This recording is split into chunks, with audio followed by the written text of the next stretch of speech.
जय हिंद दोस्तों। Reality TV shows की सच्चाई ऐसा नहीं है कि आज के टाइम में किसी से भी छुपी हुई है। सभी कोई जानते हैं कि रियलिटी टीवी शो की स्क्रिप्ट कुछ इस तरीके से लिखी जाती है कि लोग उससे जुड़कर उसको देख पाएँ। सब टीआरपी का खेल होता है, एडवर्टाइजमेंट का खेल होता है, हर कोई यहाँ पे पैसा कमाना चाहता है। और इसीलिए कहा जाता है कि रियलिटी शो की जो स्क्रिप्ट होती है वो पहले से ही तैयार करी जाती है, जिससे कि इस तरीके का माहौल बनाया जा सके कि ज़्यादा से ज़्यादा लोग इसको इमोशनल होकर देख सकें। एक समय था जब सास बहू के सीरियल चला करते थे, और अब एक आज का समय है जब रियलिटी शोज़ चला करते हैं। बस कॉन्सेप्ट बदल गया है, लेकिन हाँ, तरीका अभी भी वही है कि कैसे भी करके बस लोगों को भावुक करो और मजबूर कर दो कि वो अपने इडियट बॉक्स से चिपक कर देखते रहें।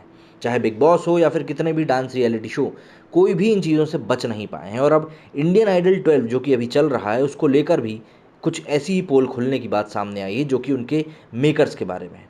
और ये पोल किसी और ने नहीं बल्कि किशोर कुमार के बेटे ने ही खोली है। टीवी का most popular singing reality show Indian Idol 12 हर वीक दर्शकों का मनोरंजन करने के लिए खास एपिसोड लेकर आता है। शो में हर हफ्ते एक स्पेशल गेस्ट आते हैं और कंटेस्टेंट का हौसला भी बढ़ाते हैं। बीते हफ्ते ये शो किशोर कुमार स्पेशल था, जिसमें उनका बेटा अमित कुमार गांगुली स्पेशल गेस्ट बनकर पहुंचे थे। शो में कंटेस्टेंट और जजेस ने किशोर कुमार को ट्रिब्यूट दिया था, जो लोगों को पसंद नहीं आया, और सोशल मीडिया पर जमकर इस कारण से वो ट्रोल भी किया गया। अब किशोर कुमार के बेटे का रिएक्शन सामने आया और उन्होंने कहा है कि उन्हें भी एपिसोड बिल्कुल पसंद नहीं आया। उन्होंने ये भी कहा कि वे पैसों के लिए शो में गए थे। जी हाँ, पैसों के लिए, और ये उन्होंने साफ तौर पर खुद ही कहा है। हाल ही में टाइम्स ऑफ इंडिया को दिए एक इंटरव्यू में अमित कुमार ने कहा कि वे अब एपिसोड के खिलाफ थे जो कि आलोचना हो रही है, और उससे वो वाकिफ़ हैं। इतना ही नहीं, उन्होंने शो के मेकर्स की भी पोल खोली कि कैसे वो शो को पॉपुलर बनाने के लिए गेस्ट से काम करवाते हैं। अमित कुमार ने बताया कि उनसे कहा गया था कि उन्हें सभी कंटेस्टेंट की सिर्फ और सिर्फ तारीफ ही करनी है और कुछ नहीं करना। उन्होंने ये भी स्वीकार किया कि वे इंडियन आइडल 12 को आर्थिक कारणों की वजह से करने गए थे। अमित ने कहा, मैंने वो ही किया जो मुझसे करने के लिए कहा गया था। मुझे कहा गया था कि बस सबकी तारीफ करनी है। कैसे कोई, मतलब कितना ही घटिया गाए, आपको सिर्फ और सिर्फ उसको अपलिफ्ट ही करना है, क्योंकि ये किशोर दा को ट्रिब्यूट करने के लिए किया जा रहा है। मुझे लगा कि ये मेरे पिता को श्रद्धांजलि होगी। मैंने उनसे अपने पोर्शन की स्क्रिप्ट भी एडवांस में मांगी थी, लेकिन ऐसा कुछ हुआ नहीं। जी हाँ, एडवांस में स्क्रिप्ट मांगी थी। जब अमित से शो में जाने की वजह पूछी तो उन्होंने बताया कि सभी को पैसों की ज़रूरत होती है। मैंने जो पैसे मांगे, उन्होंने मेरी डिमांड को पूरी किया, तो मैं क्यों नहीं जाता। मैं शो, जजेस और कंटेस्टेंट की इज्जत करता हूँ। इस तरह की चीज़ें कभी कभी हो जाती हैं। बता दें कि शो में नेहा कक्कड़ और हिमेश रेशमिया ने भी किशोर कुमार के गाने गाए थे, जिनकी वजह से उन्हें सोशल मीडिया पर खूब भद्दे कमेंट्स मिले थे। इस पर अमित कुमार ने कहा कि मैंने इस एपिसोड को बिल्कुल भी एंजॉय नहीं किया।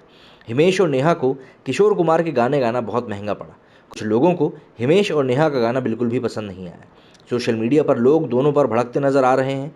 यूजर्स ने तरह तरह के मीम शेयर करते हुए दोनों सिंगर्स को निशाने पर लिया है और आगे से किशोर दा के गाने ना गाने की नसीहत भी दी है। एक यूज़र ने इसे किशोर कुमार के गानों की सबसे खराब सिंगिंग बताया। एक ट्वीट करके लिखा था कि इंडियन आइडल कृपया किशोर कुमार के गानों को बख्श दें। मैंने किशोर कुमार के गानों पर अब तक की ये सबसे खराब सिंगिंग देखी है। नेहा कक्कड़, अनु मलिक, हिमेश रेशमिया और कंटेस्टेंट ने मिलकर मेरे सभी फेवरेट सॉन्ग्स की बैंड बजा दी और मेरे को एक बुरा सपना दिखा दिया। एक अन्य ने लिखा, माफ़ करिएगा लेकिन हिमेश रेशमिया ने इंडियन आइडल में किशोर कुमार के गाने गाकर उनका कत्ल कर दिया। कंटेस्टेंट उनसे काफ़ी बेहतर थे। एक ने लिखा कि हिमेश और अनु मलिक को किशोर कुमार के गानों का मर्डर करते देख किशोरदा के फैंस रो रहे हैं। एक यूज़र ने लिखा कि नेहा कक्कड़, आपको अपने गानों के साथ जो करना है कीजिए, उनको बर्बाद कीजिए, लेकिन किशोर कुमार के गानों को बर्बाद मत कीजिए। एक यूज़र ने तो सभी जजेस और कंटेस्टेंट को आड़े हाथों लिया और उसने लिखा कि Indian Idol, Sony LIV, please Kishore Kumar के गानों को छोड़ दो। अभी तक जितने भी सिंगरों ने किशोर कुमार के गाने गाए हैं, उससे ये सबसे ख़राब है।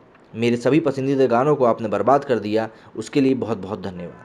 तो इस तरीके से रियलिटी शोज़ की कुछ पोल खुलती हुई एक बार फिर से नज़र आ रही है कि कैसे सिर्फ और सिर्फ टीआरपी के खेल के चक्कर में पड़कर ये किसी भी इंसान की बैंड बजाने से ज़रा सा भी नहीं चूकते हैं। और यहाँ पर जब खुद किशोर कुमार के बेटे ने इस तरह के आरोप लगाए हैं और ये कहा है कि वो सिर्फ और सिर्फ पैसों के लिए शो करने के लिए गए थे, तो जाहिर तौर पे बात है, ये काफ़ी बड़ी बात निकल कर सामने आती है। और जब आपसे ये कहा गया हो कि भाई आपको तो सिर्फ और सिर्फ यहाँ पर बैठ के तारीफ़ करनी है, इसके अलावा कुछ नहीं करना, तो ये चीज़ आपके मन में और भी ज़्यादा सवाल पैदा करती है कि भाई आखिर हम लोगों को जो टीवी पर परोसा जा रहा है, जो चीज़, जो कंटेंट हमको दिखाया जा रहा है, वो कहाँ तक सही है और कहाँ तक गलत है। और कौन तय करेगा कि भाई ये चीज़ कितनी सही है, कितनी गलत है। क्योंकि आप लगातार जब इस तरह की चीज़ें करते जाओगे और एडिट करके चीज़ें सामने लाते जाओगे, वो भी स्क्रिप्ट तरीके से, तो और भी ज़्यादा चीज़ें बिगड़ती जाएंगी। इसमें अमित ने आगे कहा कि मुझे मालूम है कि लोग एपिसोड को लेकर काफ़ी गुस्से में हैं। सच ये है कि कोई भी किशोर कुमार के जैसा नहीं गा सकता। मैंने वो किया जो मुझसे कहा गया था कि शो में बस सबकी तारीफ़ करनी है, और मैंने वही किया। साथ में ये भी कहा गया था कि कोई कैसा भी गाए, बस उसको बढ़ावा ही देना है और कुछ भी नहीं करना। अब मेरे लिए तो बस देखिए, पैसों की मुझको ज़रूरत है, और किसको नहीं होती। मेरे पिता भी पैसों को लेकर काफ़ी पर्टिकुलर थे। मेकर्स ने मुझे जितने पैसे दिए, मतलब जितने की भी मैंने डिमांड करी थी, उन्होंने मुझे उतने ही पैसे दिए। हाँ, मगर ये मैं एक चीज़ ज़रूर कहना चाहूँगा कि अगली बार वे किशोर कुमार जैसे लेजेंड को ट्रिब्यूट देते हैं तो उन्हें ऐसा बिल्कुल नहीं करना चाहिए। और मैं अपनी बात बताऊँ, मैंने खुद ने भी वो शो को बिल्कुल भी एंजॉय नहीं किया। किशोर कुमार का जन्म मैं आपको बता दूं कि 4 अगस्त 1929 को खंडवा मध्य प्रदेश में हुआ था। वे भारतीय सिनेमा के मशहूर गायक थे और इंडस्ट्री में एक अच्छे एक्टर के रूप में भी जाने जाते थे। उन्होंने आंदोलन, नौकरी और मुसाफिर जैसी फिल्मों में अभिनय किया है। किशोर कुमार ने 1970 के दशक के अंत और 1980 के दशक की शुरुआत में कुछ फिल्मों को डायरेक्ट और प्रोड्यूस भी किया था, जैसे बढ़ती का नाम, दाढ़ी, जिंदगी आदि। लेकिन एक बार फिर बात वही आ जाती है कि क्या रियलिटी शोज सिर्फ पैसा कमाने के नाम पर जनता को कुछ भी दिखाते जाएंगे और ब्रेन वॉश यूं ही करते जाएंगे। कब इन चीज़ों के ऊपर रोक लगेगी ये कोई नहीं बता सकता, लेकिन हाँ, इन चीज़ों के ऊपर रोक लगना बहुत ज़्यादा ज़रूरी है। मेरे इस वीडियो में फ़िलहाल इतना ही। जय हिंद, जय भारत।